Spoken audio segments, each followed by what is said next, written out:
लोक आस्था, पवित्रता और सूर्य उपासना के महापर्व छठ पूजा की आप सबको सपरिवार हार्दिक शुभकामनाएं। भगवान भास्कर आप सभी के जीवन में अक्षय ऊर्जा का संचार करें, क्योंकि ऊर्जा के स्रोत वही है। जहां सारे देवता अदृश्य हैं, वहां एकमात्र देवता है जो आपको दिखते हैं, प्रत्यक्ष आपकी आंखों से दृष्टिगोचर होते हैं। और इसलिए भगवान भास्कर अर्थात भगवान सूर्य की महिमा अपरंपार है। छठ का ये जो महापर्व है वो लोक आस्था का इसलिए कहा गया कि ये किसी भी कर्म कांड से बंधा हुआ नहीं है, ये आस्था का पर्व है। इसलिए प्रकृति की पूजा का पर्व है। सूर्य प्रकृति है और इसमें जो प्रसाद चढ़ता है वो जैसे ठेकुआ प्रसाद है, आप देखेंगे वो गेहूं के आटा से बनता है, गन्ना है, फल है, नींबू है, अदरक है, मूली है, बांस से बंधा जो दौरा है, सब कुछ प्राकृतिक रूप से, सब कुछ प्रकृति के अनुरूप होता है। इसलिए इसे लोक आस्था का कहा गया पर्व। इसमें किसी भी मंत्र की आवश्यकता नहीं, किसी ब्राह्मण की आवश्यकता नहीं, किसी जानकारी की आवश्यकता नहीं। अस्ताचल और उदयाचल सूर्य को अर्घ देना है और अपनी अपनी श्रद्धा, अपनी अपनी क्षमता से उनको जो है उनके समक्ष प्रसाद को अर्पित करना है, ताकि वो प्रसाद बाद में आपका परिवार ग्रहण कर सके। 4 दिनों का ये महापर्व होता है। एक नहा खाए है, जिस दिन पबनैत को नहाने के बाद ही अरवा खाना होता है, कद्दू की सब्जी प्रकृति और चावल खाना होता है। उसके बाद खरना का व्रत होता है, उसमें भी गेहूं की रोटी, केला, खीर ये प्रसाद चढ़ता है। फिर संध्या अर्घ होता है, उस दिन ठेकुआ आदि प्रसाद का निर्माण होता है। वो अस्ताचल सूर्य को हाथ उठाते हैं, उनको सौंपते हैं और फिर अगले दिन सप्तमी को उदयाचल जो सूर्य हैं उनकी आराधना के साथ उसी प्रसाद को अर्पित करते हुए फिर छठ पूजा संपन्न होता है। पूरी दुनिया में जहां उगते सूर्य को ही नमस्कार किया करने का चलन है, पूरी दुनिया की सभ्यता इतिहास में सूर्य की जो भी पूजा है उसमें उगते सूर्य को ही पूजित किया गया है। लेकिन मगध की धरती अकेली धरती है जहां डूबते हुए सूर्य को भी श्रद्धा के साथ नमन किया जाता है। आप सब सोचते होंगे कि सूर्य जो है वो तो पुल्लिंग है, देव है, फिर ये छठी मैया कौन है जो भगवान सूर्य मैया के रूप में कैसे आए? इसकी कथा आपको बताऊंगा, लेकिन ये मैया कौन है पहले आप ये समझ लीजिए। ये सूर्य की शक्ति, शक्ति स्त्रीलिंग होती है। जैसे शिव की शक्ति पार्वती है, विष्णु की शक्ति माता लक्ष्मी है, ब्रह्मा की सरस्वती माँ सरस्वती है। और इस पूरे जगत में जो है आपको कालिका पुराण में मैंने समझाया है कि परब्रह्म निष्क्रिय है, शक्ति ही संसार को चालित करती है, इसलिए शक्ति ही माया है। भगवान भास्कर की 2 पत्नियां, उषा और प्रत्युषा। सूर्य की पहली किरण को उषा कहते हैं, यानी उगते हुए सूर्य की किरण जो है वो उषा नामक शक्ति है। सूर्य की जो शक्ति है वो उषा है।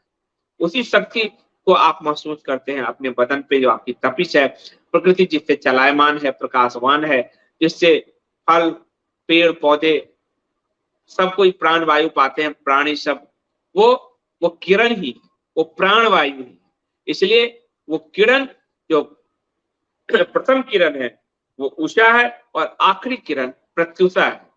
और उषा और प्रत्युषा चूंकि सूर्य की पत्नी है इसलिए उस शक्ति स्त्रीलिंग है। और चूंकि ये पूजा कार्तिक महीने की षष्ठी तिथि को किया जाता है, इसलिए षष्ठी के साथ ये जो सूर्य की दोनों शक्तियां हैं उषा और प्रत्युषा जुड़ जाती हैं और छठी मैया हो जाती हैं। उसका जो तद्भव रूप हो जाती है, देशज रूप हो जाती है, वो छठी मैया कही गई है। क्योंकि डूबते सूर्य की जो शक्ति है वो प्रत्युषा है और उगते सूर्य की जो शक्ति है वो उषा है। और ये जो पूजा है वो षष्ठी, कार्तिक महीने की षष्ठी तिथि को हो रही है, इसलिए छठी मैया कहा गया। यहाँ डूबते सूर्य की उस शक्ति को ज्यादा महत्व दिया गया। सप्तमी की जगह यानी उषा की जगह प्रत्युषा को, क्योंकि पूरा संसार उगते सूर्य की पूजा करता है, हम डूबते सूर्य की पूजा कर रहे हैं। अर्थात जीवन में आपके कभी निराशा नहीं हो। यदि आप वो शक्ति जो क्षीण हो रही है उसको साधते हैं, वही सब शक्ति अगली सुबह प्रबल होकर आपके सामने प्रकट हो जाती। यही इसका सबसे बड़ा महात्म है।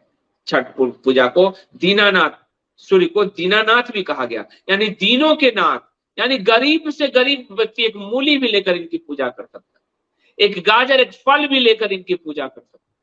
किसी भी इसमें जो है ये ऐसा लोक पर्व है जिसका ना कोई शास्त्रीय पर्व नहीं है, ना तो इतने शास्त्रीय तामझाम है, ना शास्त्रीय अनुष्ठान है जिसको करने में आम लोगों को मुश्किल हो, और ना कोई पुरोहित की आवश्यकता है, ना वेद मंत्रों की आवश्यकता है, ना उतने खर्च की आवश्यकता है। सांस्कृतिक रूप से ये एक लोक आस्था का जो है पर्व है। और ये जो मगध की भूमि है, इस मगध की भूमि पर ही 4 में से एक वेद अथर्ववेद की रचना हुई। इस मगध की भूमि पर ही गायत्री मंत्र उदित हुआ। और ये जो है आपको मगध की भूमि, ये यहाँ सूर्य के सविता रूप की आरंभ से ही पूजा होती रही है। वैदिक ग्रंथों में सूर्य के 12 रूप माने गए हैं। धात्री, मित्र, आर्यमन, रुद्र, वरुण, सूर्य, भाग, विवस्वन, पूषण, सविता, त्वष्टा और विष्णु। और हम जो पंच पूजा करते हैं उसमें सूर्य भी हमारे एक देवता हैं। और ऋग्वेद में सूर्य को जगत की आत्मा कहा गया। अगर सूर्य एक दिन ना निकले तो जगत में अंधकार छा जाए। तो ये जो ऋग्वेद में जिसे जगत की आत्मा कहा गया, उसे ही पूजने की पूरी प्रक्रिया जो है मगध से आरंभ हुई। और सूर्योपनिषद में सूर्य को ब्रह्मा, विष्णु और रुद्र का रूप कहा गया है। ऋग्वैदिक काल में यह माना जाता है कि सूर्य बीमारियों को दूर भगाते हैं। छठ पूजा के जो जितने व्रत आप व्रती देखते हो, जो व्रत करते हो, उसमें अधिकांशता जो मनौती मांगते हैं कि भगवान हमें बीमारियों से दूर रखना, कुछ अलग अलग बीमारियों के लिए, और वो उनकी मनौती पूरी होती है जिसके लिए वो छठ पर्व करते हैं।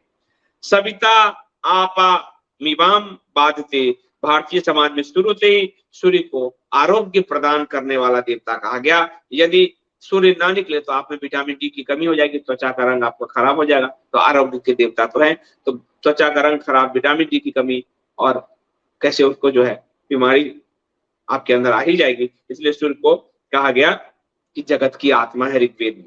तो उषा और प्रत्युषा सूर्य की दो प्रमुख शक्तियां हैं जिनकी हम आराधना इस छठ पर्व में करते हैं। और वो स्त्रीलिंग है, इसलिए हम षष्ठी तिथि को करते हैं, इसलिए वो छठी मैया का रूप ले लेती है। और मगध क्षेत्र में यानी पूरे बिहार में कार्तिक और चैत्र मास की शुक्ल पक्ष षष्ठी व सप्तमी के दिन सूर्य के साथ ही अघोषित रूप से इन दो शक्तियां, सूर्य की जो शक्तियां हैं यानी उषा और प्रत्युषा की ही पूजा की जाती है। और ये जो है आपको समझ में आएगा कि तब हम उनको मैया क्यों कहते हैं। कार्तिक एवं चैत्र मास की शुक्ल पक्ष षष्ठी को मगध में सूर्य षष्ठी का व्रत रखते हैं, इसलिए सूर्य षष्ठी और सूर्य षष्ठी के अवसर पर मनाए जाने वाले लोक पर्व को छठ पर्व, षष्ठी छठ हो गया, यानी तत्सव तद्भव रूप में आ गया। और ये सूर्य देव की उपासना से अधिक उन दो शक्तियों की उपासना है जो जगत को शक्तिवान बनाती है। आपको चैती छठ भी मनाते हैं बिहार में।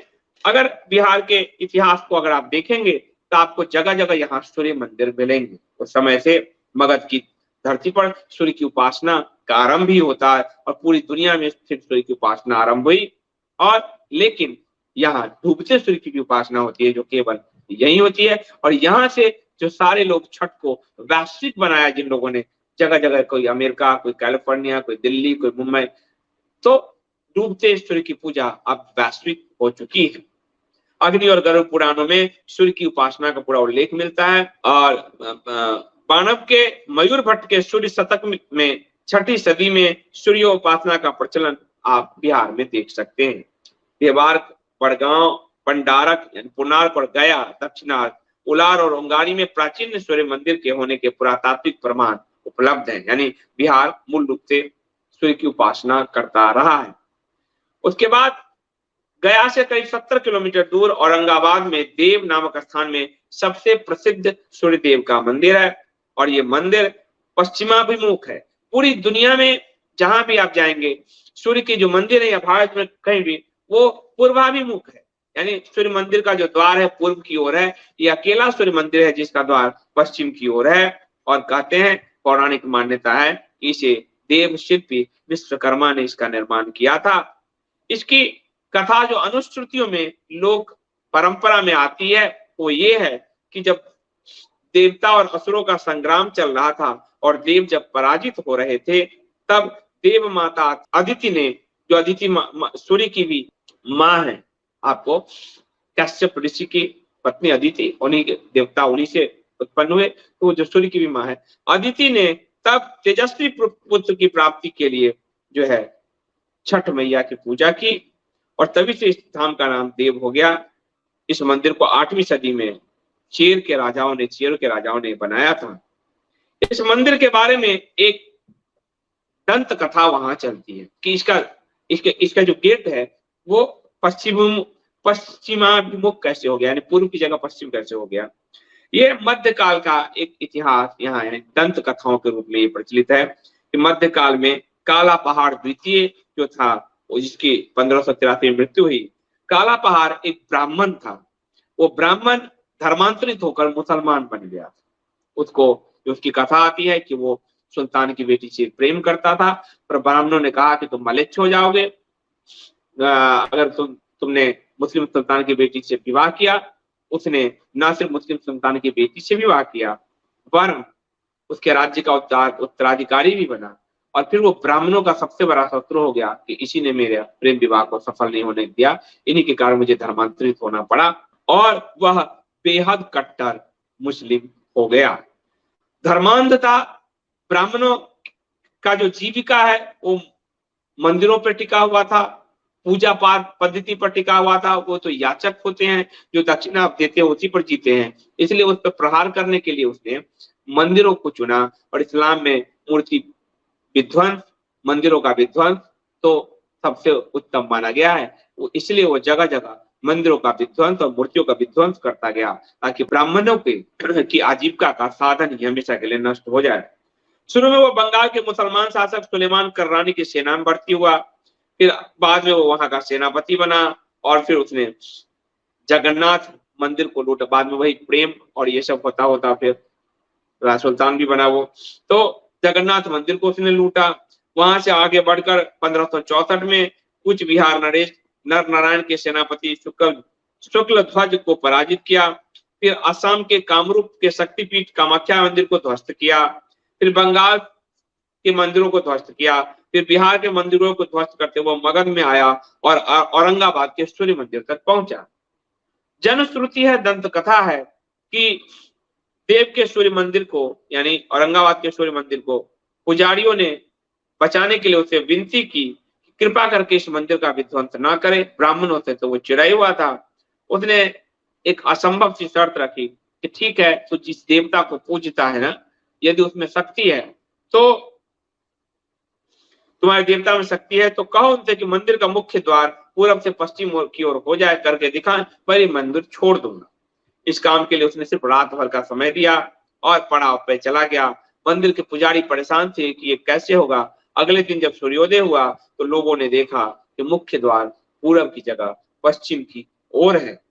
और उसके बाद लोगों ने यहीं से उस मंदिर में पश्चिम द्वार की आरंभ हुआ। सूर्य का अकेला मंदिर है जो पश्चिमाभिमुख है। तो एकमात्र ये है। इसी तरह जो है, तो बिहार शुरू से ही सूर्य पूजा का केंद्र रहा और यहाँ पर सूर्य की पूजा के लिए ही मग नामक ब्राह्मण बुलाए गए। वो बुलाया भगवान श्री कृष्ण के पुत्र सांब ने, तो सूर्य की उपासना के लिए ही बुलाया गया था। इसलिए यहाँ सूर्य पूजा का पूरा आरंभ हुआ। भारत में प्रथम जो है आप देखेंगे सूर्य पूजा का आरंभ जिसके मंदिर सारा साक्ष्य है। और ये जो षष्ठी व्रत है, चूंकि कार्तिक मास की शुक्ल पक्ष की षष्ठी तिथि को होता है, तो ये षष्ठी छठी बन गया। और ये माता के रूप में हमारे भगवान भास्कर की दो शक्तियां, यानी दो पत्नियां जिनको कही गई, उषा और प्रत्युषा, उसकी पूजा है। इसलिए हम इन्हें छठी मैया कहते हैं। जय छठी मैया। आप सबको छठ पूजा की ये कथा कैसी लगी जरूर बताइएगा। मगध का इतिहास रहस्य से भरा है, अध्यात्म से भरा है, जहां पर अथर्ववेद में मंत्र तंत्र की बड़ी बातें हैं। उसकी उत्पत्ति ही मगध की धरती पे हुई, गायत्री मंत्र की उत्पत्ति मगध की धरती पे हुई। और शिव और सती का जो आपने देखा प्रजापति में, जो आपको पिछली कथा सुनाया था कालिका पुराण में, और सती का जो शरीर सती ने त्यागा और वो जो शरीर सब जगह गिरता गया, शिव तांडव कर रहे थे और भगवान विष्णु चक्र से काटते जा रहे थे, तो एक अंग पटन ये यहाँ गिरा, पटना जो है आज, और वो पटन देवी के नाम से प्रचलित हुआ। उस पटन देवी से ही पाटलिपुत्र और वर्तमान पटना बना। तो पटन देवी यानी एक शक्तिपीठ के कारण ही इसका नाम बना। तो ये एक आस्था का पर्व है। इसमें कहते हैं जो भी हम मांगते हैं वो पूरा होता है। बिहारी पूरी दुनिया में कहीं भी जाएं, बिखरे जाएं, इस दिन वो अपने घर की ओर लौटते हैं, नहीं लौटते वो जहां है वही छठ करते हैं।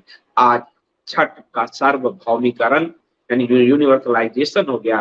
वैश्विक रूप से छठ एक पर्व के रूप में मनाया जा रहा है।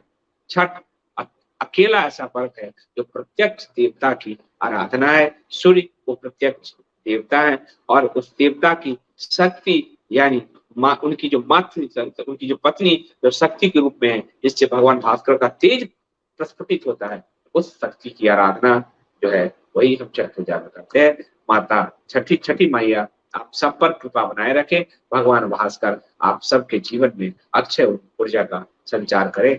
आज के लिए इतना ही।